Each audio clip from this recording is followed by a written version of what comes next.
Paritala Ravindra murder కేసులో జీవిత ఖైదు అనుభవిస్తున్న 5గురికి ఏపీ హైకోర్టు బెయిల్ మంజూరు చేసింది. ఈ 5గురు 18 ఏళ్లకి పైగా జైల్లో ఉన్నారు.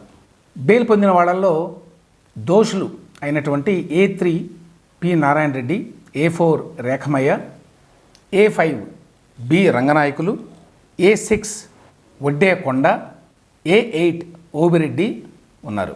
1-2 రోజుల్లో వీళ్ళు జైలు నుంచి విడుదలవుతారు.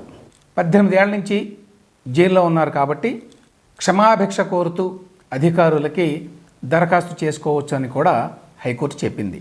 చాలా కాలం పాటు జైల్లో ఉన్నారు కాబట్టే బెయిల్ ఇస్తున్నట్టుగా కోర్టు చెప్పింది. ఈ బెంచ్లో జస్టిస్ శ్రీనివాస్ రెడ్డి, జస్టిస్ మల్లికార్జునరావు ఉన్నారు. ఈ 5గురు నిందితులు కాదు, ఎక్యూజ్డ్ కాదు, వీళ్ళు దోషులు. అంటే వీళ్ళని సెషన్స్ కోర్టు దోషులుగా ప్రకటించి శిక్ష విధించింది. మర్డర్ కేసులో శిక్ష అనుభవిస్తున్న వాళ్ళకి బెయిల్ ఎట్లా వచ్చింది? ఈ ప్రశ్నకి ఏ వార్తాపత్రికలో సరైన సమాధానం లేదు. ఎలా బెయిల్ వచ్చిందో వివరిస్తాను, కానీ దానికి ముందు ఈ కేసు నేపథ్యం తెలుసుకోవాలి. అనంతపురానికి చెందిన పరిటాల రవీంద్ర రాయలసీమ ఫ్యాక్షన్ నేపథ్యంలో పెరిగాడు. ఆయన తండ్రి శ్రీ రాములయ్య నక్సలైట్ సంస్థ పీపుల్స్ వార్ కొండపల్లి సీతారామయ్య అనుచరుడిగా ఉన్నాడు. శ్రీరాములయ్యని భూస్వాములు హత్య చేశారు.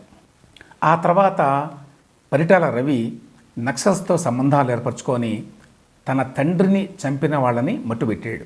ఈ దశలో ఆయనకి మధ్యల చెరువు సూరి కుటుంబానికి మధ్య పరస్పర బాంబుదాడులు జరుగుతూ వచ్చినాయి. ఆ తర్వాత పరిటాల రవి టీడీపీలో చేరి ఎన్టీఆర్ హయాంలో మంత్రిగా కూడా పనిచేశాడు. పరిటాల రవికి ఒక రకమైన రాబిన్హుడ్ ఇమేజ్ ఉంది. రాయలసీమలో పాతుకుపోయిన భూస్వామ్య వ్యవస్థకు వ్యతిరేకంగా బీసీలకి అండగా నిలబడ్డాడు. అయితే ఈ క్రమంలో పరిటాల రవి ఆధ్వర్యంలో హింస, ప్రతిహింస పెద్ద ఎత్తున జరిగినాయి. ఈ నేపథ్యంలో 2005 జనవరి 24వ తేదీన అనంతపురంలో టీడీపీ కార్యాలయంలో పరిటాల రవీంద్రని దారుణంగా హతమార్చారు. వైఎస్ రాజశేఖర రెడ్డి అధికారంలోకి వచ్చిన ఏడాది లోపలే ఈ హత్య జరిగింది. ప్రభుత్వం మారగానే పరిటాల రవిని హతం చేస్తారని చెప్పి అప్పట్లో వార్తలు కూడా వచ్చినాయి. అందువల్ల వేరే రాష్ట్రాలకు వెళ్ళి తలదాచుకోవాలని చెప్పి శ్రేయోభిలాషులు చెప్పినా కూడా పరిటాల రవి వినలేదు. అనంతపురంలో 2005 జనవరి 24న టీడీపీ కార్యాలయంలో ఒక సమావేశం జరిగింది.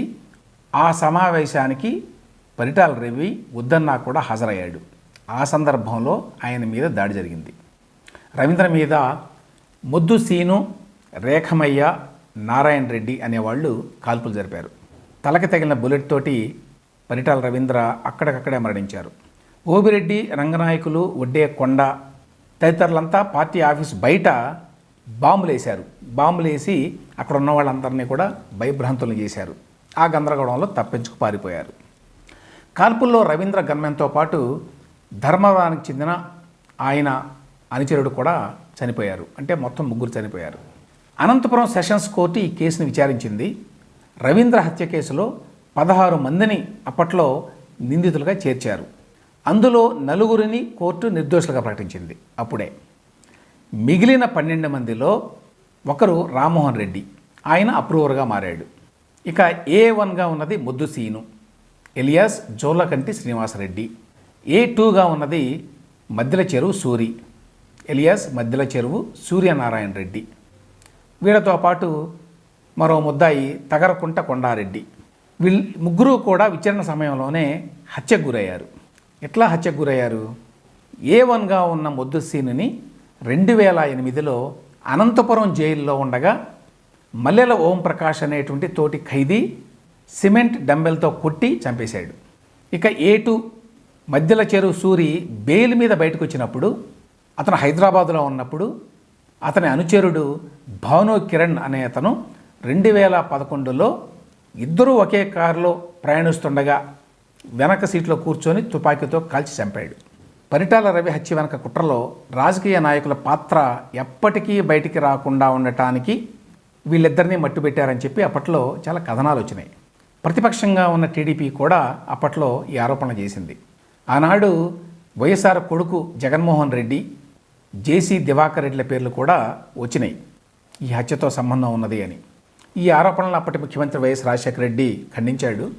సిబిఐ విచారణ కూడా ఆదేశించాడు ఆయన. మద్ర చెరువు సూరితో ఉన్న కక్షల వల్లే ఈ హత్య జరిగిందని చెప్పి చివరికి సిబిఐ వాళ్ళు తేల్చారు. వైఎస్ఆర్కి జగన్కి ఈ హత్యతోటి నేరుగా సంబంధం ఉన్నది అని చెప్పడానికి ఎటువంటి రుజువులు లేనప్పటికీ వాళ్ళ అండతోనే ఈ హత్య జరిగిందని చెప్పి పరిటాల రవి అభిమానులు ఇప్పటికీ నమ్ముతారు.